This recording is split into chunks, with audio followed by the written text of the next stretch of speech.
तो जी very good morning and welcome back to the channel. फिर से आप सभी का स्वागत है मेरे इस चैनल पे आज के दिन के वीडियोस में।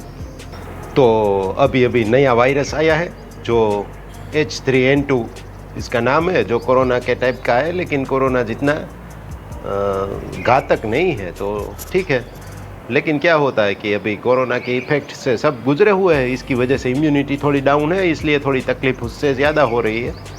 तो ये है, तो अभी सभी के घर में सर्दी ज़ुकाम वाला माहौल होगा ही, आप सबने भी महसूस किया होगा। तो ये भी एक टाइप का वायरल इन्फेक्शन अभी चल ही रहा है, तो थोड़ा संभलिए, थोड़ा ध्यान रखिए। ये सब करने के बाद भी इन्फेक्शन लगना है, वो तो लगेगा ही।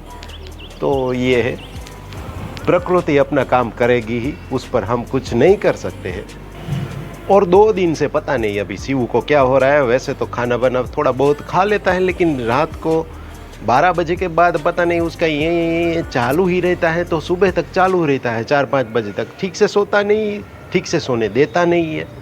तो इस तरह से थोड़ा सा नींद में थोड़ा डिस्टर्बेंस होता है, जिसकी वजह से दूसरे दिन थोड़ा तकलीफ थोड़ा बहुत हो सकता है। तो हुआ ऐसा, 2 दिन से ऐसा हो रहा था, तो कल भी ऐसा हुआ। तो सुबह जब 6:30 बजे का अलार्म मैं रख देता हूँ, जिसकी वजह से उठकर वेदू को छोड़ने को जाना होता है ना, इस वजह से तो अलार्म बंद करके फिर से सो गया। और सोने के बाद जब वेदू को वहाँ बस पे रखने के लिए जाना होता है ना, उसकी सिर्फ 5 मिनट ही कम थी ना, तब अचानक से एकदम से नींद उड़ गई और नीचे चला गया और उसको छोड़ने को चला गया। तो ये होता है बायोलॉजिकल क्लॉक। आपके शरीर में भी एक ऐसी क्लॉक चलती है जिस वक्त जो काम आपको करना होता है वो आपको करवाने के लिए आपको प्रेरित करती रहती है। तो ये बात थोड़ी मैंने शेयर कर दी। तो कभी कभी आप बिना अलार्म भी टाइम पर उठ जाते हैं, क्योंकि ये जो हमारी अंदर की जो क्लॉक होती है ना, वो हमें उठा देती है। तो ऐसा चलता है।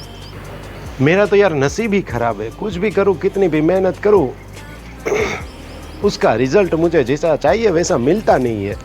ऐसा तो बहुत लोग बोलते होंगे, तो ऐसा आपने भी सुना होगा या फिर आपने कभी फील भी किया होगा। तो आपका नसीब कैसे बदल सकता है वो जानने के लिए वीडियो पूरा देखिए। एंड में उसके बारे में थोड़ी बहुत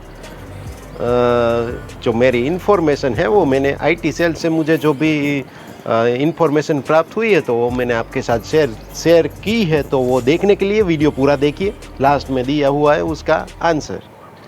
चलो, આજનો નાસ્તો છે ગરમા ગરમ પૌવા ને એની માથે સેવ ને બાજુમાં ચા ને એની સાથે ગાંઠિયા।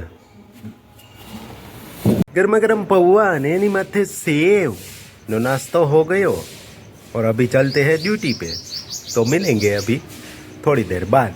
साफ सफाई का कामकाज चल रहा है एज यूजुअल। तो चलो मिलते हैं बाद में। वेदू ने के ઊભી થા, રાસ લેવો છે કે વેદુ ને પેલા વેદુ ને તો કે જો એ બેસી ગઈ છે।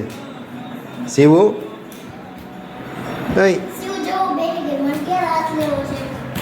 કેવું છે તારે? વેદુ ને કે રાસ લેવો હોય તો ઊભો થા। જો વેદુ રાસ નથી લેતી। હા, લાવો ઉપર મૂકી દઉં। હાલો, આમ વઈ જા, મમ્મા પાસે વઈ જા। હાલ, શું કરો છો બે? શું કરો છો? એ ગાંડા, એ શિવ ગાંડો કે વેદુ ગાંડો? એ ઊભો થા, ઊભો થા, હાલ જલ્દી ઊભો રહી છે શિવ।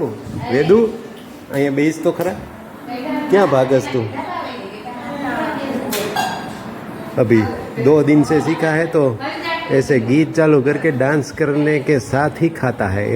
ऐसे तो नहीं खाता वैसे, तो गीत चालू करना पड़ता है स्पीकर में और फिर जाके खाएगा। टाइम पर याद करवाएगा, इस तरह गीत चालू करो। गातो वेदू। देखो, 3 चीज़ों से आपका नसीब बदल सकता है। आपने देखा होगा कि आपके हाथ में लिखी हुई रेखा जो होती है वो भी खींचती है और नई रेखा भी बनती है समय के अनुसार। तो नसीब भी आपका बदल सकता है। उसके लिए 3 चीज़ें का होना या 3 में से किसी एक चीज़ का होना आवश्यक होता है। तो सबसे पहली चीज़ होती है माँ बाप के आशीर्वाद, या फिर आप अपने माँ बाप को जिस तरह अच्छी तरह से रखते हो तो उनकी कभी दुआएं मिल जाती है, जिस वजह से भी आपका नसीब बदल सकता है। और दूसरी बात, कोई सच्चे साधु या ऐसा कोई तपस्वी हो और उनका कभी आपको आशीर्वाद मिल जाए, उनकी कभी सेवा करने का मौका मिल जाए और वो आप पर खुश हो जाए और आपको कुछ अच्छा आशीर्वाद दे देते हैं, तो तब भी बदल सकता है। या फिर कोई गरीब, तीसरी बात, कोई गरीब हो या फिर कोई तकलीफ़ में हो, पीड़ा में हो और आप उनकी कुछ हेल्प करते हो और हेल्प करने के बाद वो बहुत ही खुश होके अगर आपको दुआएं दे देते हैं, तो उनसे भी आपका नसीब बदल सकता है। तो ये 3 चीज़ों से आपका नसीब बदल सकता है। एक एग्जाम्पल के द्वारा हम समझते हैं। तो एक बार हुआ यूँ कि एक भाई को लड़का नहीं था, बेटा नहीं था, तो अपने भगवान और जो भी साधु और वो थे, तो उनको प्रार्थना करते थे कि मेरे लड़का नहीं है। तो एक बार हुआ यूँ कि वो जो साधु थे तो उन्हें बोल दिया कि आपके तेरे यहाँ लड़का होगा, पर उसकी शादी के तू उसकी शादी कराएगा और शादी के 8वें दिन वो मर जाएगा। तो इस तरह का उसे क्या है दे दिया वरदान। तो थोड़े दिन बाद ही उनको लड़का हुआ है। अब जब लड़का बड़ा होने लगा है तो उनकी उम्र भी हो गई शादी के लायक, तो फिर सब परिवार वाले और जब उसने फोर्स किया कि इनकी शादी कराओ।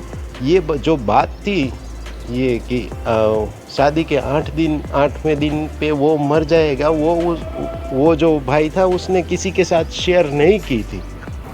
फिर सभी लोगों के प्रेशर की वजह से उन्हें शादी करवानी पड़ी और शादी कर ली। और शादी करने के बाद वो तो गिनने लगे कि ये पहला दिन, दूसरा दिन, तीसरा दिन, ऐसे करके कि जब 8वां दिन हुआ तो देखा तो अपना बच्चा तो जिंदा ही था, उसे कुछ भी नहीं हुआ था।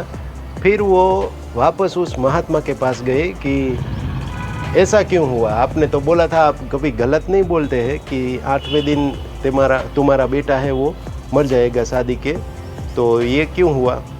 तो फिर उसने बोला कि उनका नसीब में तो यही लिखा हुआ है, पर आपका जो लड़का है, उनकी जो बीवी है, उसको आशीर्वाद मिला है जिसकी वजह से वो अभी ज़िंदा है। तो अभी वो आशीर्वाद क्या है वो जानने के लिए वो भाई ने उसकी वाइफ को जाके पूछा कि बेटा तूने इतने दिन में क्या क्या किया, क्यों कैसा किया, वो सब बताओ। तो उसने बोला कि मैं तो यहाँ पर आई थी तो मंदिर जा रही थी, तो बीच में एक ब्राह्मण का घर है, वहाँ पर एक बूढ़ी माँ रहती है और वो बहुत पीड़ा में और दर्द में थी। तो उसकी तबीयत भी नाजुक थी और घर में कोई और भी नहीं था उसका देखभाल करने के लिए। तो रोज़ मैं जाती थी और कुछ ना कुछ खाना पीना और दवाई वो सब लेके उसको स्वस्थ किया। तो जब वो हो गई तो उनसे मुझे ये दुआएं मिल गई कि मेरे अपने जो होते हैं यहाँ के गांव के लोग, वो भी मेरी सेवा नहीं करते, और तू तो बाहर के गांव की है लेकिन फिर भी यहाँ आकर मेरी सेवा की। इस वजह से उसने मुझे आशीर्वाद दिया कि तू अखंड सौभाग्यवती रहे। तो इस वजह से शायद होगा, तो ऐसा होता है, तो नसीब भी बदल सकता है। तो चलो, thank you so much for watching my video till and. मिलेंगे अगले व्लॉग में, तब तक के लिए व्यस्त रहे, मस्त रहे और साथ में तंदुरुस्त रहे।